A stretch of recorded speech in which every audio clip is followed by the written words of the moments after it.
ইসলামের অন্যতম এক রুকন হল হজ। আল হজ, হজ বাইতুল্লাহ।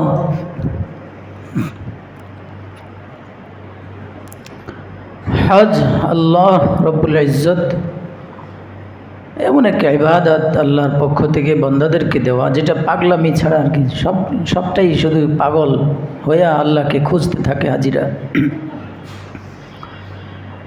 হাজি সাহেবান আল্লাহকে পাওয়ার জন্য নিজের মাতৃভূমি, বা মা, আত্মীয় স্বজন, স্ত্রী, সন্তান সব ত্যাগ করে শুধুই মাওলার পাগল হয়ে ছুটে সেই মক্কাতুল মুকাররমার দিকে, আরাফা, মুজদালিফা, মিনার দিকে ছুটতে থাকে। সেলাইবিহীন কাপড় পরে, মাথার চুল এলোমেলো, শরীরের অবস্থা পরিবর্তন, গায়ে ধুলি মলিন, খুঁজতে থাকে মাশুক হাকিকি আল্লাহ জাল্লা শানহুকে। আল্লাহ এই খোঁজাটাকে ফরজ করে দিয়েছেন আল্লাহর বান্দাদের জন্য। মান ইসতাতা ইলাইহি সাবিলা, সেই মহান এক বিধান এখন চলছে। আল্লাহর জয়ুফুর রহমান যারা, অনেকেই চলে গেছেন, অনেকেই যাচ্ছেন, আবার অনেকে যাবেন। আল্লাহ যাদেরকে কবুল করেছেন তারা যাচ্ছেন, যাবেন। আল্লাহ তাদের সবার যাওয়াকে কবুল করে নেন। হজ্জ মবরুর নসিব ফরমান। হজ্জ বাইতুল্লাহকে শুধুই আল্লাহর জন্য, আল্লাহর খুশির জন্য করার তৌফিক দান করেন। সাইয়্যিদুনা ইব্রাহিম আলা নবিয়িনা ওয়া আলাইহিস সালাতু ওয়াত তাসলিম, নূহ আলাইহিস সালাতু ওয়াস সালামের প্লাবনের পর পৃথিবী পুরোটা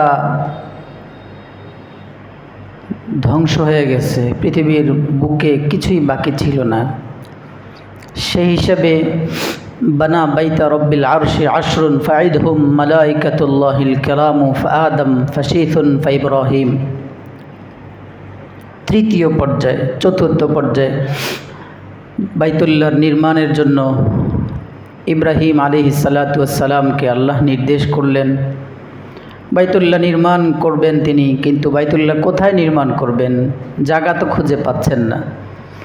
এজন্য আল্লাহ জাল্লা শানহু নিজেই জায়গা নির্ধারণ করে দিলেন। ওয়াইদ বাওয়ানা লি ইব্রাহিম মাকানাল বাইত। ওই যে টিলা উঁচু জায়গা দেখা যায়, এটা আমার ঘর, এই মাটির নিচে, জঙ্গলের নিচে চাপা পড়ে আছে। আপনি এখান থেকে খুঁজে এর স্তম্ভ ভিতের উপর করে আবার নতুন করে নির্মাণ করেন। ইব্রাহিম আলাইহিস সালাতু ওয়াস সালাম আল্লাহর ঘর নির্মাণ করলেন। তখন আল্লাহ অনেকগুলো কথা বলেছেন যে আনতাহিরা বাইতিয়া লিত-তাইফিন। এর মধ্যে একটা হলো আল্লাহর ঘর পবিত্র রাখবেন, পরিষ্কার রাখবেন। এজন্য আল্লাহর ঘরকে পবিত্র রাখা, পরিষ্কার রাখা সবার দায়িত্ব, ঈমানি দায়িত্ব।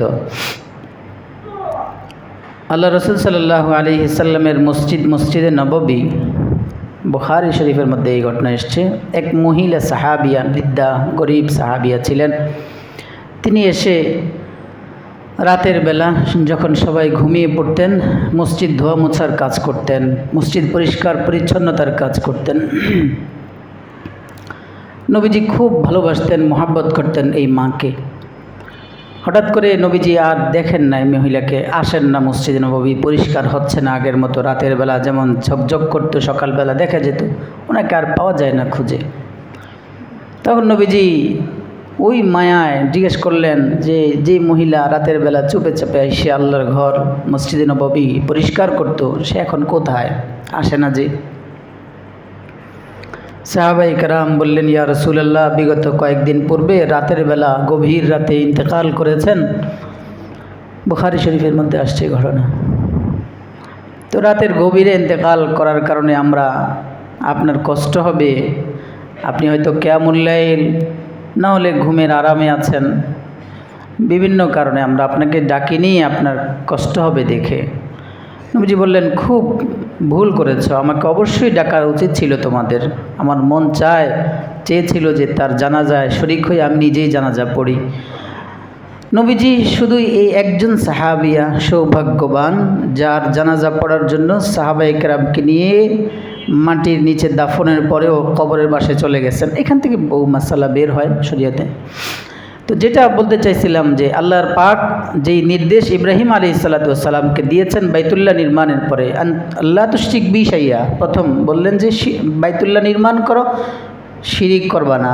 অতহির বাইতি আলিত তাইফিন ওয়াল আকিফিন ওয়ার রুকআই সুজুদ, যারা তওয়াফ করতে আসবে, ইতিকাফ করতে আসবে, রুকু করনেওয়ালা, সিজদা করনেওয়ালা, নামাজ পড়তে আসবে, এদের জন্য মসজিদ পরিষ্কার পরিচ্ছন্ন রাখো। এই জন্য এটা সবার সর্বযোগে দায়িত্বশীলদের জন্য এক শিক্ষা, এক আমল, যার যার স্তর থেকে মসজিদ সাফাইয়ের জিম্মাদারি পালন করা, এটা আল্লাহর পক্ষ থেকে হুকুম। মাশাআল্লাহ অনেক মসজিদে দেখা যায়, আমাদের মসজিদে অনেক দায়িত্বশীল যারা বড় বড় পদে আছেন, তারপরও মসজিদ খোঁজখবর রাখেন, চারদিক পরিষ্কার করেন, ধোয়েন, মুছেন। এটা আপনাদের জন্য সৌভাগ্য, আলহামদুলিল্লাহ। এটা যদি আল্লাহ কবুল করে নেন তো এই এক আমলই আপনাদের নাজাতের ওসিলা হবে ইনশাআল্লাহ। তো যে আলোচনা শুরু করছিলাম, যেটা বলতে চাইছিলাম, হঠাৎ এদিকে ঢুকলাম। এ বিষয়ে অনেক কথা আছে, যারা মসজিদ কি করবে, কি করণীয়, আল্লাহ সুযোগ দিলে কখনো বলবো।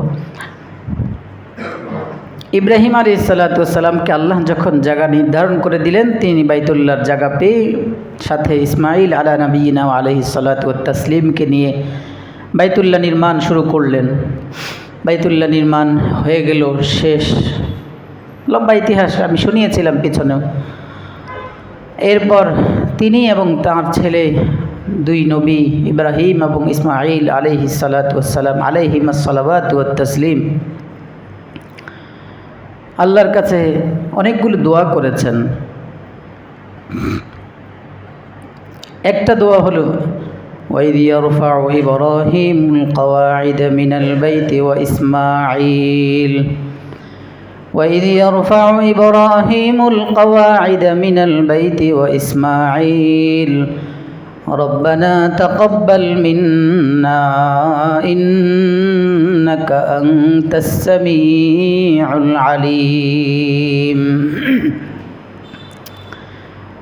এক দোয়া করলেন, আল্লাহ আপনার হুকুমে, আপনার তৌফিকে, আপনার দয়ায় আমি আমার পুত্র ইসমাইল আপনার ঘর বানালাম।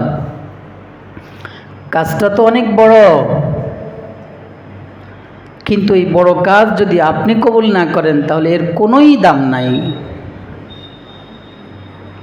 কাজ যতই বড় হোক, ওটা যদি আল্লাহ কবুল না করেন এর কোনো মূল্য আছে? তুচ্ছ, এটা কোনোই দাম নাই। কিন্তু কাজটা যদি একেবারেই ছোট হয়, তুচ্ছ হয়, এর চেয়ে তুচ্ছ কোনো কাজ হতে পারে না, কিন্তু সেটা আল্লাহর পছন্দ অনুযায়ী, সেটা আল্লাহ কবুল করেন, তাহলে এর দাম অনেক বেশি না? হ্যাঁ, বাইতুল্লাহ নির্মাণ হয়েছে, আল্লাহ অনেক বড় কাজ, পৃথিবীর বুকে শ্রেষ্ঠতম কাজ, চূড়ান্ত পর্যায়ের বড় এক কাজ। আপনার ঘর, আপনার ঘরের হাজিরা ইতিকাফের জন্য, তাওয়াফের জন্য, ইবাদতের জন্য আসবে।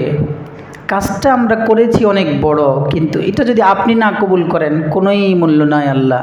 এই জন্য আল্লাহ, আমরা দুই ছেলে, বাবা পুত্র, আপনার কাছে প্রথম দোয়া, আমাদের এই চেষ্টা, আমাদের এই কষ্ট, আমাদের এই মুজাহাদা, আমাদের এই প্রচেষ্টাকে কবুল করে নেন।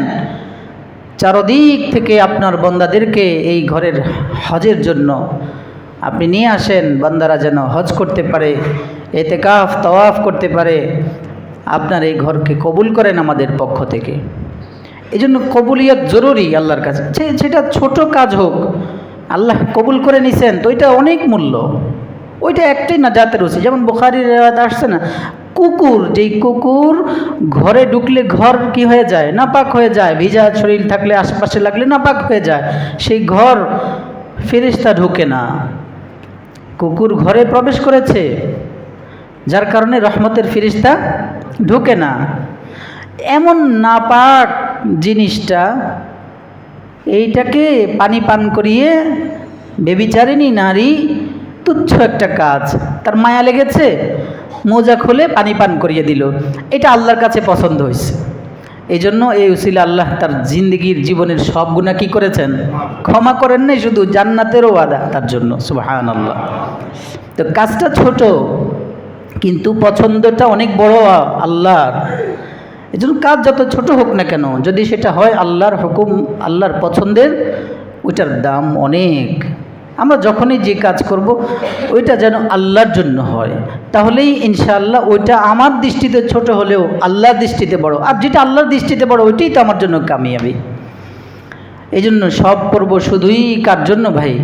আল্লাহর জন্য, শুধুই আল্লাহর জন্য, শুধুই আল্লাহকে পাওয়ার জন্য।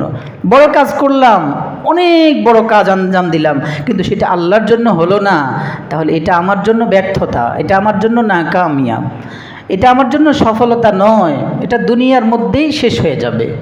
এই জন্য কাজটা যেমনই হোক আমার যেন টার্গেট থাকে খুলুসিয়াত, শুধুই আল্লাহকে রাজি করার জন্য। আল্লাহ দোয়া কবুল করলেন। আল্লাহ বললেন, ঠিক আছে ইব্রাহিম, তুমি তোমার পুত্র মিলে দোয়া করলা, ঘর বানালা, এখন আমার কাছে কবুলিয়তের জন্য দোয়া চাচ্ছ, যাও, দোয়া কবুল করলাম, তোমাদের এই ঘরকে আমি কবুল করে নিলাম। এই ঘরে হজের জন্য, উমরার জন্য, ইবাদতের জন্য আমি আমার বান্দাদেরকে পাঠাবো। এখানে আসবে আমার বান্দারা দূর দূরান্ত থেকে, মিন কুল্লি ফাজ্জিন আমিক। তবে ইব্রাহিম তুমি একটা কাজ করো, ওয়াযিন ফিন্নাসি বিল হজ্জি ইয়াতুকা রিজালান ওয়া আলা কুল্লি দামিরি ইয়াতুনা মিন কুল্লি ফাজ্জিন আমিক। কাজটা তোমার আমার পছন্দ হয়েছে। তোমার দায়িত্ব হলো এখন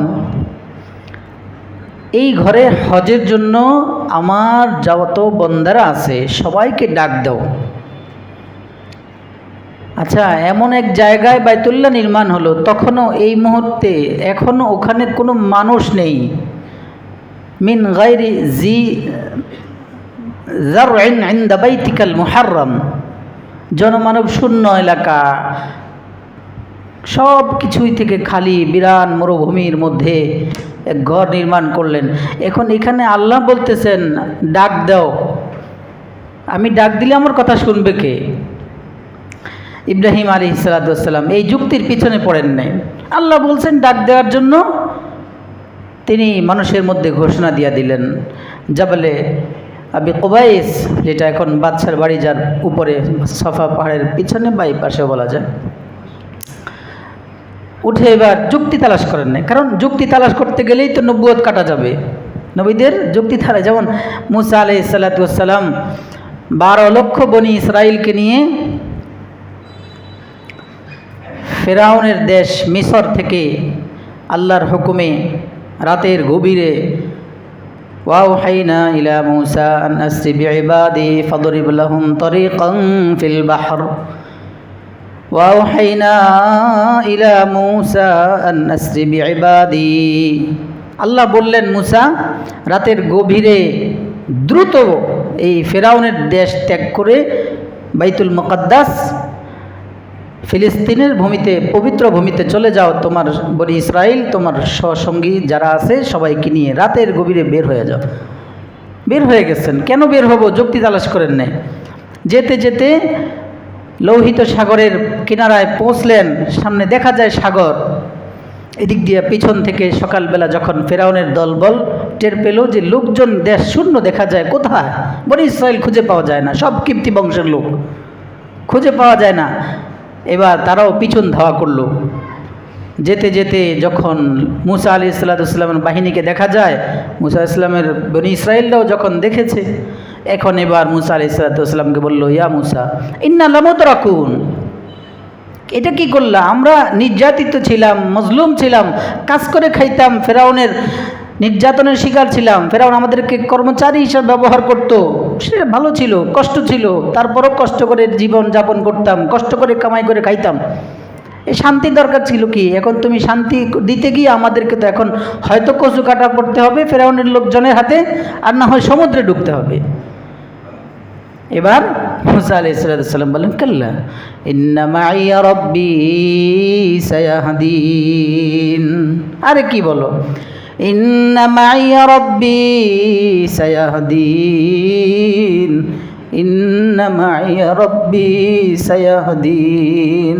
আরে পরে পেরেশানির কিছুই নাই, আল্লাহ তো আমার সাথে আছেন। ইন্না মাইয়া রাব্বি, আমার সাথে আমার আল্লাহ আছেন। সায়াহদিন, অবশ্যই তিনি অচিরেই তিনি আমাদের জন্য কোনো পথ খুলে দিবেন, আমাদের জন্য ব্যবস্থা করে দিবেন, ভয় পাওয়ার কিছুই নেই। এরপরেই সামনে চলে গেলেন, এখন লোহিত সাগরে ঝাঁপ দিতে হবে, আর কিছুই উপায় নাই। আল্লাহ বললেন, আনিদ্রিব বিআসাকাল বাহর, সমুদ্রে আঘাত করেন, বাড়ি দেন সমুদ্রের মধ্যে। এটা বলেন না আল্লাহ, এটা কেমন কথা? ওখানেও যেমন ইব্রাহিম আলাইহিস সালাম বলেন না যে আল্লাহ এটা এমন কথা, মানুষ তো পাগল বলবে, এখানে কেউ নাই, আমি যদি বসে বসে বক বক করি, বয়ান করি, বলবেন না যে মাথায় মনে হয় পাগল। তো ইব্রাহিম আলাইহিস সালাম এটা বলেন নাই, আল্লাহ কেমন আদেশ দিলেন, কেউ নাই, জনমানব শূন্য এলাকা, মরুভূমি, এখানে আপনি বলছেন মানুষকে ডাকার জন্য। এই যুক্তির পিছনে পড়েন না ইব্রাহিম, ঠিক এখানেও মুসা আলাইহিস সালামও এই যুক্তির পিছনে পড়েন। আল্লাহর হুকুম ওয়ার্ডার, আমি বাড়ি দিব, কি করবে না করবে সেটা ওনার দায়িত্ব, উনি বলছে করার জন্য করব। এইটাই ইসলাম, এটাই মুসলমান, এটাই আব্দিয়াত, এটাই গোলামিয়াত। বলেছেন আল্লাহ করার জন্য করব, কেন করতে বলছে সেটা হিকমত খোঁজার দরকার নেই, ওটা উনি জানেন। এটার নামেই গোলামি, ওনার দাসত্ব এটাই। আমান্না সাল্লাম না, বলেছেন আল্লাহ করব আল্লাহর হুকুমে। আরে মসজিদে হারামে এক রাকাতে 1,00,000 রাকাতের সওয়াব। একটু পরে 8 তারিখে বলে কি যাও মিনায় চলে যাও, এরপরের দিন যাও চলে যাও 9 তারিখে আরাফায়, এরপরে আবার চলে আসো কোথায়, মিনায় আর মুজদালিফা হইয়া। এখানে 1 রাকাতে 1,00,000 রাকাতের সওয়াব, ওখানে তো 1 রাকাতে 1 রাকাতের সওয়াব, বা জামাতের সাথে 500, যেটা জামাতের তরতিব। তো এখানে যুক্তি খুঁজে যাবে না যে আরে কেমন কথা, মসজিদে হারাম 1 রাকাতে এত টাকা, 6-7 লক্ষ টাকা খরচ করে আসলাম, এখন মাত্র 1 রাকাতে, ওখানে 10 রাকাত থেকে 500 রাকাত, 25 রাকাত থেকে 500 রাকাতের সব, এখানে 1 রাকাতে 1,00,000 রাকাতের সব। তো ওখানে কেন যাব, এখানে থাকলেই তো ফায়দা বেশি, 1 রাকাতে 1,00,000 রাকাতের না। এই যুক্তির নাম হজ না, এই যুক্তির নাম ইবাদত না। আমার এক হাজী সাহেব, আমাদের শায়েখ ঘটনা শুনেছেন, বললেন যে যেই বছর কেরান পড়েছিল, আমার আব্বাও হজে ছিলেন ওই বছর, 2015 না 14, যাই হোক, জি। তো এক হাজী সাহেব হজরতের সাথে গেছেন, তো ওনাকে খুঁজে পাওয়া যায় না। তো ভাবছিল মনে হয় কেরান পড়ে মিনাজে পড়ে মারা গেছে, মনে উনিও শহীদ হয়ে গেছেন কিনা। পরে একটু পরে ফোন রিসিভ করল, আপনি কোথায় হাজী সাহেব, আপনাকে খুঁজে পাই না, আমরা অস্থির খোঁজে। আমি তো কেন আমাকে খোঁজেন, আমি তো এর আগেই মদিনায় চলে আসছি। আচ্ছা বলেন, 8, 9, 10, 11, 12, 13 এই 5 দিন তো মক্কায় বাধ্যতামূলক থাকতেই হবে। 13 তারিখেরটা নাইলে ছাড়লাম, কিন্তু এই কমপক্ষে 8, 9, 10, 11, 12 এই থাকতে হবে না, না হলে হজ হবে। হজ তো এই 5 দিনই। সে বলে কি, ওইটা যদি 10 তারিখে যদি কেরান পড়ে থাকে, সেও 10 তারিখেই মদিনায়। কেন, আমি তো এর আগেই মদিনায় চলে আসছি, আমি মদিনায় এসে আরামে আছি, কোনো সমস্যা নাই। তো বললেন কেন আপনি মদিনায়, বলে আমি ওখান থেকে ঘুরে টুরে সব শেষ করে চলে আসছি, 10 তারিখেই শেষ। তো বলেন কেন আসছি, তাকে জিজ্ঞেস করার পরে বল ওখান থেকে লাভ কি, ওখানে তো সব কম, এখানে আসছি, এখানে 1 রাকাতে 500 রাকাত, 50,000 রাকাত, 2 রেওয়ায়ত আছে 1,000 রাকাতের কথাও আছে, এবং এটাই সহি রেওয়ায়ত, মশহুর হলো 1 রাকাতে 50,000 রাকাত সব। তো এই যে যুক্তি তালাশ করে কোথায় চলে গেছে এখন, মদিনায়। হজ হয়েছে না। যাই হোক, তো মুসা আলাইহিস সালামকে আল্লাহ বলেছেন আপনি আনিদরিব বিআসাকাল বাহর, সমুদ্রে লাঠি দিয়ে আঘাত করেন। উনি করলেন, জিজ্ঞেস করলেন না এটা কেমন পাগলামি, পানির মধ্যে আঘাত করলে কি হবে, জিজ্ঞেস করেন না, করো তো, করতে বলছি করো। করলেন, ফানফালাকা ফাকানা কুল্লু ফিরকিন কাত্তাউদিল আযীম। বাড়ি দেওয়ার সাথে সাথে বনি ইসরায়েল ছিল মুসা আলাইহিস সালামের সাথে 12 লক্ষ, ফেরাউনের দল ছিল পিছনে 70 লক্ষ। এই 70 লক্ষ ধাওয়া করছিল বনি ইসরায়েল 12 লক্ষকে। আল্লাহ পাকের হুকুমে যখন বাড়ি দিলেন সমুদ্রের মধ্যে, ফাকানা কুল্লু ফিরকিন কাত্তাউদিল আযীম, ফানফালাক, পানির মধ্য দিয়ে রাস্তা তৈরি হয়ে গেল। সুবহানাল্লাহ। এরপর রাস্তা দিয়ে ওপারে তারা গেলেন এবং প্রত্যেকের জন্য আলাদা আলাদা 12টা রাস্তা। কুল্লু ফিরকিন কাত্তাউদিল আজিম, গিরিপথ, পাহাড়ের দুই পাহাড়ের মাঝখানে যেমন গিরিপথ থাকে, এমন এক এক গোত্র আরেক গোত্রকে দেখতে পেয়েছে। তাফসীরের কিতাবে আছে বনি ইসরায়েলের 12 দল 12 রাস্তা দিয়ে যখন যাচ্ছিল, গিরিপথ হয়ে গেছে এবং এক দলের আরেক রাস্তা থেকে এক রাস্তার মাঝখানে যেই দেয়াল, ওটা কাচের মতো ছিল, দেখতে পাইতো যে ওই যে আমাদের দ্বিতীয় গোত্রের লোকরা যাইতেছে, ওই যে আরেক গোত্রের লোকরা যাইতেছে, সবাই সবাইকে দেখতো। যাই হোক, তো ওই পারে চলে গেছেন। ওই পারে যাই আবার পাগলামি শুরু করছিল, ময়দানে তিহির মধ্যে বিভিন্ন পাগলামি। ওখানে আরেকটা, ওদের পানি নাই, এটা তাদের শাস্তি স্বরূপই লম্বা ইতিহাস তৈরি করে। যাই হোক, তো পানির জন্য ওয়াইদিস্তাসকা মূসা লিকাওমিহি ফাকুলনা দরিব বিআসাকাল হাজার, এই আরেকটা। নবীরা যে যুক্তির পিছনে পড়েন না, এটা উম্মতকে শেখানো। আল্লাহ এই জন্যই আয়াতগুলো নাজিল করে উম্মতে মুহাম্মাদিকে জানিয়েছেন। ওখানে যাওয়ার পর তারা পানি শূন্যতায় মরুভূমি ময়দানে তিহির মধ্যে খুব কষ্ট বরদাস্ত করতেছে। এবার মুসা আলাইহিস সালাতুওয়াসসালামকে এসে বলল, মুসা, আপনার রবকে বলেন আমাদের জন্য পানির ব্যবস্থা করে দিতে। আমরা পানি শূন্যতায় অনেক কষ্ট হচ্ছে, আমাদের প্রাণ যায় যায় অবস্থা, পানি নেই মরুভূমি এলাকা।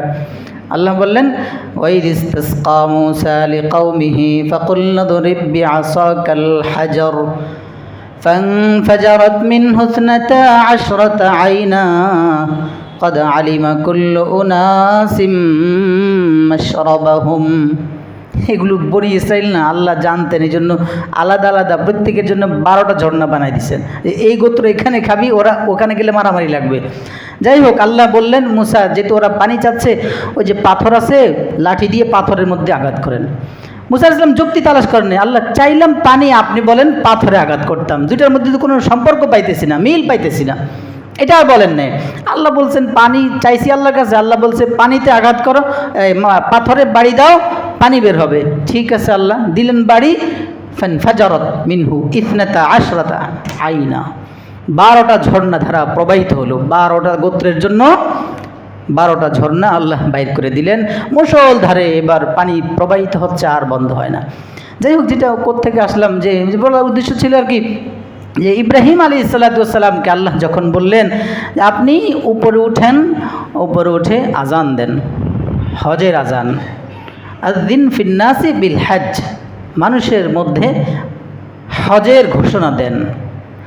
মুসা আলাইহিস সালাতুওয়াসসালাম ইব্রাহিম আলাইহিস সালাতুওয়াসসালামকে আল্লাহ নির্দেশ দেওয়ার পর তিনি জাবাল আবি কুবাইস উঠে আল্লাহর বান্দাদেরকে ডাক দিলেন, এ আল্লাহর বান্দারা, যে যেখানে আছো, তোমরা মক্কাতুল মুকাররমায়, মক্কার জমিনে আল্লাহর ঘর নির্মিত হয়েছে, আল্লাহর ঘর নির্মাণ করা হয়েছে হজ্জে বাইতুল্লাহর জন্য, তওয়াফে বাইতুল্লাহর জন্য, উমরায়ে বাইতুল্লাহর জন্য, বাইতুল্লাহর তওয়াফের জন্য তোমরা সবাই দিক দিগন্ত থেকে ছুটে আসো আল্লাহর ঘরের দিকে। সুবহানাল্লাহ, ডাক দিলেন। এটা হাদিসে আসছে, রূহের জগতে পর্যন্ত যারা ছিলেন তাদের কান পর্যন্ত আল্লাহ ইব্রাহিম আলাইহিস সালামের এই ডাক পৌঁছে দিয়েছেন। সুবহানাল্লাহ, সেই সময়ে যারা লব্বাইক বলে ডাকে সাড়া দিয়েছেন, কিয়ামত মরণ পর্যন্ত হলেও তারা জীবনে একবার হলেও আল্লাহর ঘরে লব্বাইক বলে ইহরাম বেঁধে গিয়ে হাজির হয়ে যাবে ইনশাআল্লাহ। আল্লাহ কবুল করেন, খুব কবুল করেন, আমিন আমিন আমিন। সাল্লাল্লাহু আলা নবী।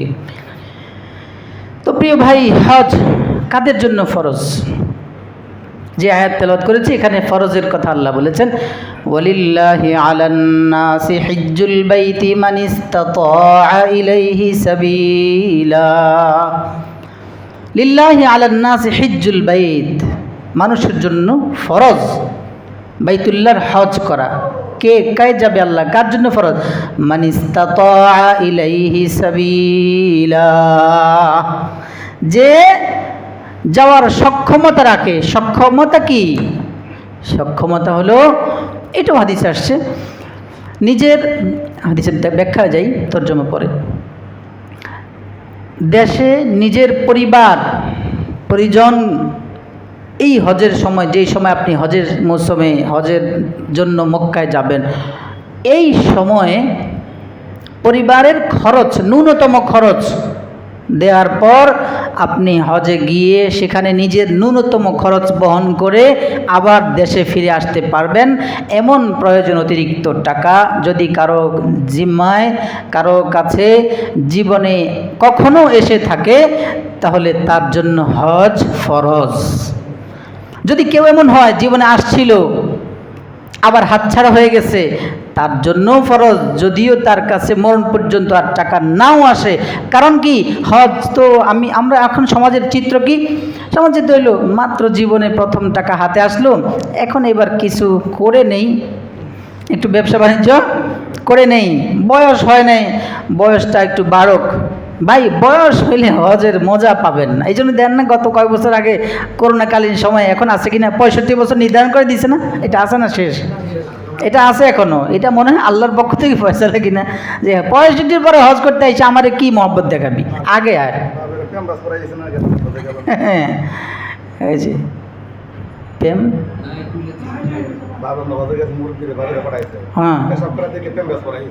এইবার বুঝেন যে কত হজ কত পরিশ্রমের একটা ইবাদত, কত কষ্টের ইবাদত। কিন্তু আমরা টার্গেট থাকি ওই যে ঘটনা শুনলেন ভাই, যে বাবা এমন বয়োবৃদ্ধ হয়েছে, হজ করতে গেছে যে এখন পেশাব কন্ট্রোল রাখতে পারে না, এখন প্যাম্পাস পরাই দিয়েছে, হজ করাইতে নিছে। বলেন এটা কি হজ? হায় হায়, এমন বহু আছে, বহু আছে জীবনের শেষ সময়টাকে টার্গেট করে যে হজে যাব জীবনের শেষ দিকে। না রে ভাই, হজ প্রথম জীবনে যখন হাতে আল্লাহ পাক পৌঁছান, তখনই আপনার উপর হজ ফরজ। এই টাকা যদি ছুটে যায়, মরণ পর্যন্ত আপনাকে যদি টাকা এরপরে আর হাতে নাও আসে, আপনার উপর হজ ফরজ হয়ে গেছে। এখন আপনি কীভাবে আদায় করবেন? টাকা তো নাই, এই ফরজ বিধান নিয়েই মরতে হবে। নামাজ যেমন ফরজ, হজটাও এমন কি ফরজ। নামাজের ফরজটা যেমন ছুটে গেলে কাজা করি, হজে কি হবে? আপনি মরে গেলে কে কাজা করবে আপনারটা? কয় সন্তান আছে বদলি হজ, তো এটা আলাদা একটা বিয়ের কি এটা।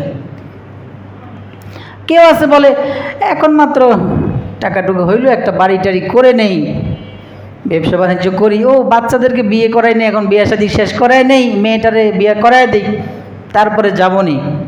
এর মধ্যে দিয়ে ওনার জীবনের একবারে শেষ প্রান্তে। হায় হায় হায় হায়, না না, আপনি যদি এই অবস্থায় মারা যান, আপনার কি হবে? ফালইয়ামুত ইনশাআ ইয়াহুদিয়াও ওয়া ইনশাআ নাসরানিয়া, فليمت إن شاء يهوديا وإن شاء نصرانيا। রাসূল বলেন ওইটা আমার উম্মত হয়ে মরার কোনো অধিকার রাখে না, এটা ইহুদি হয়ে মরুক নাহলে খ্রিস্টান হয়ে মরুক, আমার কিছু আসে যায় না। সুপারিশ পাবো তো ইহুদি হয়ে মরলে, নাসরানি হয়ে মরলে? হ্যাঁ, এত বড় ধমক, কিন্তু এটা অনেক বড় ধমক। আপনি বিলম্ব করলেন, যাবেন, এর মধ্যে দিয়ে আপনার হাত ছাড়া হয়ে গেল, টাকা নাই, কি জবাব হবে? অথবা এর মধ্যে দিয়ে জীবনের আয়ু শেষ। এই জন্য হজ, যার এই সামর্থ্য আছে তাকে প্রথমেই কাজ। আরে ভাই, টাকা তো দিছেন আল্লাহ, আল্লাহ না দিলে কি করতাম? এত অজুহাত, এই অজুহাত সেই অজুহাত না করে, অনেকে আছে হজ তার উপর ফরজ হয়েছে, বাবার উপর হজ ফরজ না, আল্লাহ পাক তাকে অর্থ সম্পদের মালিক বানাইছে, বাবাকে বানায় নেয়, বাবা হয় নাই। এখন আমি এটা লজ্জা লাগে, কেমনে যাই, বাবায় যায় না, আমি কেমনে যাই? আরে বাবার উপর হজ ফরজ না, তোমার উপর হজ ফরজ, তোমারটা দায়িত্ব, তোমার ফরজ হয়ে গেছে, দ্রুত গিয়ে করো। হ্যাঁ, বাবার ফরজ হয়েছে, বাবাকেও করাও। আদর দেখাইতে গিয়ে কি করে, বাবার হজ ফরজ না, তো বাবারে পাঠায়, এই দিক দিয়ে নিজের ফরজটা ছুটে গেল। বাবারটা নফল ছিল, কিন্তু এই নফলের সব কামাইতে গিয়ে তো নিজের ফরজ বিধান লঙ্ঘন হলো।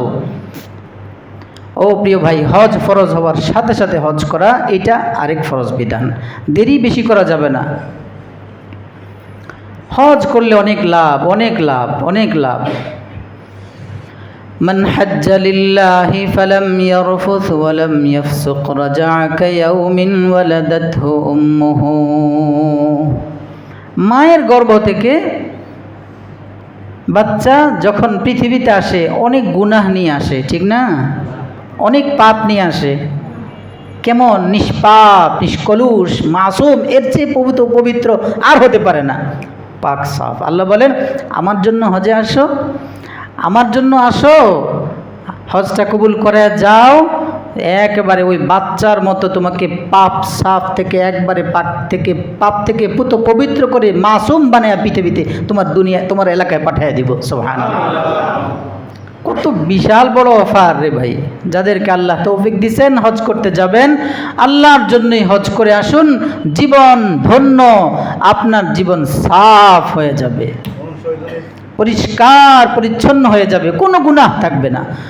তাবিউ বাইনাল হজ্জি ওয়াল উমরাহ ফাইন্নাহুমা ইয়ানফিয়ানিল ফাকর ওয়াজ-যুনুব। বারবার তৌফিক দিছে আল্লাহ, তো বারবার করো হজ, বারবার করো উমরা। লাভ কি ইয়া রাসূলুল্লাহ? ফাইন্নাহুমা ইয়ানফিয়ানিল ফাকর ওয়াজ-যুনুব। আরে সব গুনাহ মাফ করে দিবেন আল্লাহ, আল্লাহ দারিদ্রতাকে মুছে দিবেন। আমরা মনে করি তো 5 লাখ 6 লাখ 8 লাখ টাকা চলে গেল, না এর মধ্যে আরে ভাই এটা দিয়েছেন তো আল্লাহ, প্রথম কথা তো এটা। দ্বিতীয় হলো মাওলা এই কোটি টাকার মধ্যে আপনার 6 লাখ চলে গেল, যেটা আছে ওটার মধ্যে ওই 6 লাখের চেয়েও বেশি বরকত দিয়ে আপনাকে রিজিকে পৌঁছায় দিতে পারেন। মনে করি যে 6 লাখ থাকলে তো অনেক কিছু করব। আরে ভাই কোন মুহূর্তে আল্লাহ নারাজ হইলে 6 লাখের সাথে আরও কত 6 লাখ চলে যাবে বলাও তা যাবে না। জীবনের প্রথম হাতে যখন টাকা এসেছে তখন যেমন আপনার কাছে যাকাত ফরজ হয়েছে, আপনার উপর কোরবানি ফরজ হয়েছে, ঠিক মানিস্তাতা ইলাইহি সাবিলা আয়াত প্রমাণ করে ফুকাহায়ে কেরাম এখান থেকে ফতোয়া লেখেন, তার উপর ঠিক ফরজ হয়ে যায় হজটাও। তো আমরা হজকে অনেক বিলম্বিত করি। ও ভাই হজের এই সফর মাশুক আশিকানা সফর, প্রিয় মাওলাকে দেখার জন্য বন্দারা যখন কেউ কাউকে স্বাভাবিকভাবে আমরা যখন একজন আরেকজনকে পছন্দ করে মহাব্বত করে তখন তার কাছে তাকে দেখতে, তাকে পছন্দ করি তো তার কাছে গিয়ে বসতে। আমরা যারা আকাবেরদের সাথে মহাব্বত রাখেন, কোনো মাশায়েখ এজামদের সাথে অস্থির লাগে কখন গিয়ে একটু বসবো, একটু দেখবো। শায়েখদের যারা মুখলিসানাভাবে তাল্লুক রাখেন, জানি না এই অস্থিরতা আছে কিনা, ওলামায়ে দ্বীনের মধ্যে দেখছি আমরা অস্থির হয়ে যায়, হাজার হাজার টাকা খরচ করে দূর দূরান্ত থেকে গাড়ি রিজার্ভ করে আসে। কেন? ওই যে আল্লাহওয়ালার সোহবতে আধা ঘন্টা একটু বসবো, এরপরে চলে যাব। কেন? তার সাথে একটা ভালোবাসা, আল্লাহর জন্য হৃদ্যতা, মোহাব্বত, অস্থির লাগে। একটু বসলে তখন খুব খালি হয়ে যায়। তো আল্লাহকে মোহাব্বত করি, এজন্য মসজিদে আসি, সেজদা করি, রুকু করি, দোয়া মুনাজাত করি। এখন করতে করতে করতে একটা পর্যায়ে আল্লাহ অস্থির লাগে, একটু দেখতে চাই। আল্লাহ বলেন লা তুদরিকুহুল আবসার, লা তুদরিকুহুল আবসার ওয়া হুয়া ইউদরিকুহু ওয়া হুয়াল লতীফুল খবীর। চোখ এটা দিয়ে দেখবা না তো, আমাকে দেখবা কিভাবে? মুসা দেখতে চাইছে না? فلما تجلى ربه للجبل جعله دكا وخر موسى صعقا। মুসা আলাইহিস সালাম কালিমুল্লাহ ছিলেন, কথা বলতেন, খুব কথা বলতেন। এক পর্যায়ে বলে এত কথা বলি তোমাকে দেখি না, আল্লাহ দেখাও। আর বলেন মুসা লান তারানি, দেখবা না, শুধু দেখবা না, কখনোই লান শব্দ ব্যবহার করেছেন, ওলামায়ে কেরাম বুঝবেন। লান তারানি, কখনোই দেখতে পাবা না। আল্লাহ দেখান না রে মুসা দেখতে পাবে, আল্লাহ একটু দেখতে চাই, খুব রিকোয়েস্ট। আল্লাহ বলেন আচ্ছা ঠিক আছে, যদি দেখতেই চাও, আমাকে তো দেখলে সহ্য করতে পারবে না, ঠিক আছে তাকাও তোর পর্বতের দিকে। ওয়ালাকিন উনজুর ইলাল জাবাল, যদি দেখো যে পাহাড় আপন জায়গায় আছে, ফাসাউফা তারানি, দেখছে সেখানে। লম্বা ঘটনা মুসা ইসলামের। হায় হায়। তো আল্লাহ এবার বলেন বন্দারা, সময় নেই ভাই, শোনাম, দেখতে চাও তা আমাকে দেখতে পারবা না, তো ঠিক আছে একটা ছাপ দিয়া দিলাম, আমার ঘর, কালো গিলাফওয়ালা ঘরটাকে দেখো, ওখানে আমার রহমত নাজিল হয়, ওটার দিকে তাকাইলেই দিলে একটু শান্তি অনুভব হবে। এই জন্যই হজ, দেখবেন সব অস্থিরতা দূর হয়ে যায়, বেকুলতা দূর হয়ে যায়, দেখার সাথে সাথে পৃথিবীর আর কিছু মনে হয় না, কিছুই মনে থাকে না। তখন যখন চলে আসবেন তখন যে কেমন লাগে, এইটা যারা ওখান থেকে ফিরে আসতে বাধ্য, চলে আসতে হবে, সময় প্যাকেজ শেষ, তারা বুঝে যে এটার চেয়ে বড় কষ্ট আর আমার মনে হয় এটা দুনিয়াতে আর নাই। আল্লাহর এই বিরহ বেদনা বন্দারা সহ্য করতে পারে না, তখন ব্যাকুল হয়ে যায়, অস্থির হয়ে যায়। মাওলার সাক্ষাতে আসলাম, লম্বা সময় ছিলাম, এখন বুঝি চলে যাব, আবার কখন আবার আসবো ফিরে। অস্থিরতা লাগে। কি একটা ঘর, এই ঘরের মধ্যে আল্লাহ আছেন, আল্লাহর তাজাল্লি রহমত নাজিল হচ্ছে, ও দেখতেই মন চায়, যত দেখি তত দেখতেই কি মন চায়, চোখ আর ফেরানো সম্ভব হয় না, মন চায় না চোখটা ফিরে। অস্থির লাগে, খানা খাইতে তো যাইতেই হবে, ওদের সাথে যাইতেই হবে, গেলে আবার কখন এসে মাওলার ঘরটার সামনে বসবো। আল্লাহ আপনার বান্দাদের সবাইকে খুব দ্রুত আপনার হজ্জে বাইতুল্লাহর জন্য কবুল করেন। যা বললাম প্রিয় ভাই, আল্লাহ তৌফিক দান করেন, কবুল করেন। আল্লাহর ঘরের মেহমান জয়ুফুর রহমানদের কাতারে ইখলাসের সাথে কবুল করেন। যারা যাচ্ছেন যাবেন, আল্লাহ সবার যাওয়াকে কবুল করেন। আমাদের মসজিদের সভাপতি সাহেব, আমাদের ভাই জনাব আলহাজ মোহাম্মদ স্বপন সাহেব, তিনিও যাচ্ছেন, 11 তারিখে যাবেন। আমরা দোয়া করি আল্লাহ তার সফরকে, ভাবি সাহেবও যাবেন, উভয়ের সফরকে আল্লাহ কবুল করেন। আমাদের আশেপাশে ওলামায়ে কেরাম গিয়েছেন, ধনকুণ্ডা মসজিদে আমাদের বড় ভাই জনাব নাজমুল হক নওমানি হাফিজাহুল্লাহ তাআলা হুজুরও গিয়েছেন, আরও ওলামায়ে কেরাম যাচ্ছেন, সারা পৃথিবী থেকে আল্লাহর জয়ুফরা মেহমানরা যাচ্ছেন, গিয়েছেন, যাবেন। আল্লাহ সবার সফরকে কবুল করেন, সবার হজকে মাবরুর হিসাবে কবুল করেন। লাইসা লাহু জাযাউন ইল্লাল জান্নার মিসদাক, তাদের সবার হজকে কবুল করে বানায়া দেন, আমিন। আল্লাহ আমাদেরকেও কবুল করেন, আমাদের আহলে আয়াল, পরিবার পরিজন, আত্মীয় স্বজন, আব্বা আম্মা সবাইকে আল্লাহ কবুল করেন। তামাম মুসলমানদেরকে আল্লাহ আল্লাহর ঘর দেখানো ছাড়া কেউকে যেন আল্লাহ মৃত্যুর জন্য না ডাক দেন। আল্লাহ আল্লাহর ঘরের মেহমান বানায়া তারপরে মৌতের জন্য কবুল করেন।